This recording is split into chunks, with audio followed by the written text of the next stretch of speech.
Good morning. Ayun ang ating partner sa ating hanap buhay, trabaho. You know, pangalan na pala nito, Saltik. Saltik nga pala ito. Ayan. Pinakawan kasi tayo ng bike.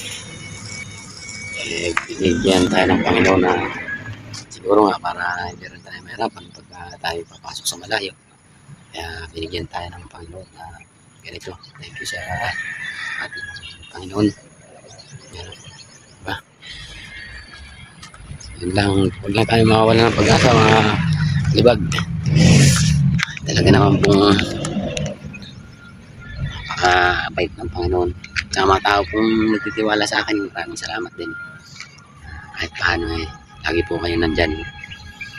Suporta kahit wala lang tayo makapag-video pa. So yun lang muna ang ating update mga kalibag natin dyan. Ingat po tayo lahat. Maraming salamat.